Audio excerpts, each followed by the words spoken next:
Soft news থেকে hard news বেরোয় না, কিন্তু হার্ড নিউজ থেকে সফট নিউজ বেরোয়। সফট নিউজ কিভাবে করে একজন রিপোর্টার? ক্যামেরা পার্সনদের সাথে রিপোর্টারদের একটা সূক্ষ্ম সুন্দর সম্পর্ক, তার মনের মধ্যে তোমার স্টোরি গেঁথে গেল মানে তুমি গেঁথে গেলে স্টোরির অ্যাঙ্গেল বার করতে হবে যেটা ইউনিক হবে, সেই পরিচয় হচ্ছে তোমার চিন্তা। নিউজ যখন আগুন জ্বলছে তখন তুমি সেখান থেকে সফট নিউজ বের করতে পারবে না, তুমি তার পাশ থেকে সাইড স্টোরি বের করতে পারবে।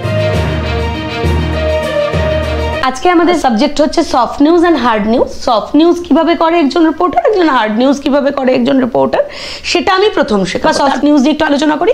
ধরো তোমাকে বললো যে তোমাকে সপ্তাহে একটা করে সফট নিউজ দিতে হবে। তুমি এমন একজনকে পেলে যিনি রবারের পুতুল তৈরি করেন। রবারের পুতুল এমনভাবে তৈরি করেন যাতে দেখতে অনেকটা, তো মানে আমরা যারা হারিয়েছি পরিবারের, আমরা যারা খুব কাছের মানুষকে হারিয়েছি, সেই মানুষের আদলে তারা একটা পুতুল তৈরি করেন।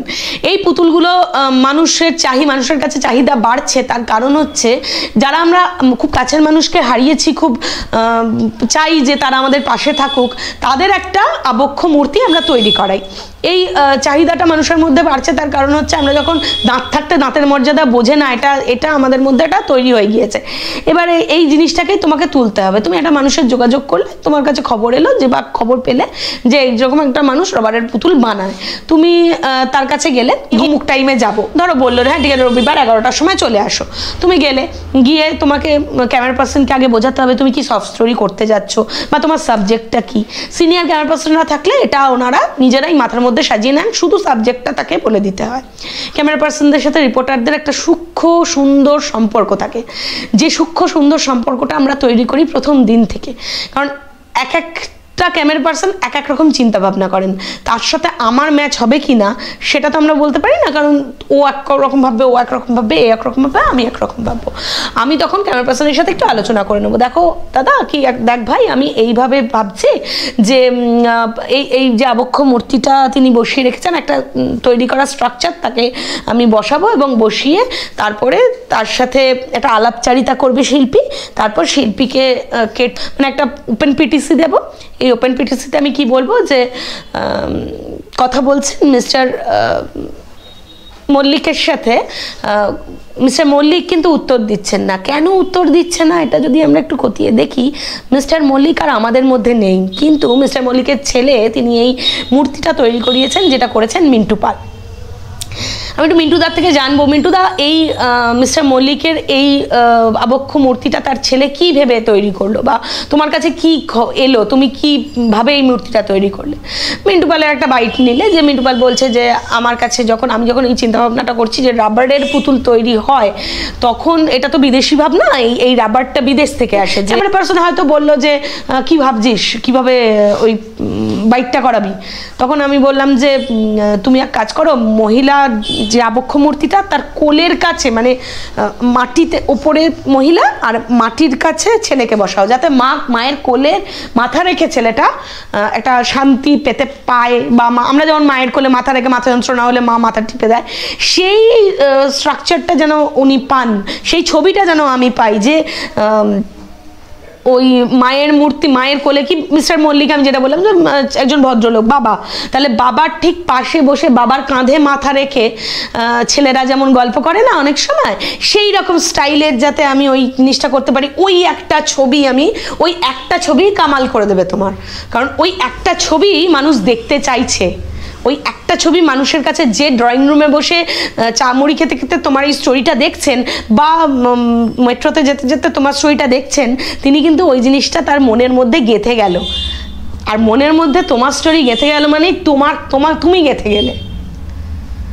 তোমাকে লোকটা নামে চিনলো, যে লোকটা দেখলো, সে একটা লোকই দেখুক, কিন্তু সে তোমায় চিনে গেল।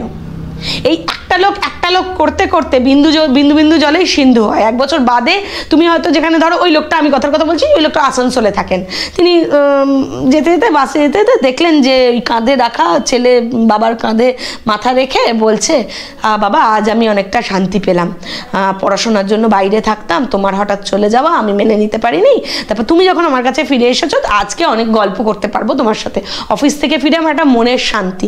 এই যে উনি এটা বলছেন, এটা তুমি ওই ছবির মাধ্যমে সামনে তুলে ধরছো, সেটা মানুষটা দেখেছেন। 4 বছর বাদে তুমি একটা জায়গায় আসানসোলে ভোট করতে গেছো, দেখো ভদ্রলোক হয়তো ভোট দিতে এসেছেন, তোমার সাথে দেখালো, আরে তুমি অমুক না, এরকম আমার জীবনে প্রচুর হয়েছে। তবে এমন একটা স্টোরির অ্যাঙ্গেল বার করতে হবে যেটা ইউনিক, যেটা কমন নয়। সেই জায়গাটা বার করবে কিভাবে, সেটা হচ্ছে তোমার চিন্তা ভাবনা। তুমি যখন থেকে এটা নিয়ে বেশি ভাবতে শুরু করবে তখনই তোমার চিন্তা ভাবনার মধ্যে ইউনিক ইউনিক স্টাইল চলে আসবে।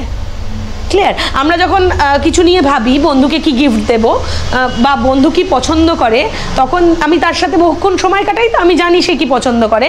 তার মধ্যেও ধরো ওর পছন্দের আমি সবাই জানে তোমরা বন্ধুরা, কিন্তু তুমি ওর সাথে মিশতে মিশতে তোমার মনে হলো একটু ইউনিক জিনিস দেবো।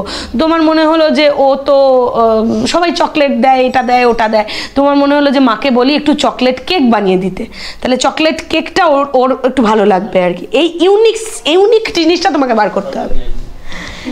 তোমার অনেক কালিগরা থাকবেন যিনি সব স্টোরি করবেন, যিনি যাদের মধ্যে তোমাকে যেমন অফিস একটা গাইডলাইন দিয়ে দেবে যে তোমাকে মাসে একটা কি সপ্তাহে একটা সব স্টোরি দিতে হবে, তোমার কিন্তু সেই জায়গায় আরও বেশি কম্পিটিটর বেশি, কিন্তু সেই কম্পিটিটরদের থেকে তোমার লড়াই করে তোমাকে নিজেকে পরিচয় তৈরি করতে হবে।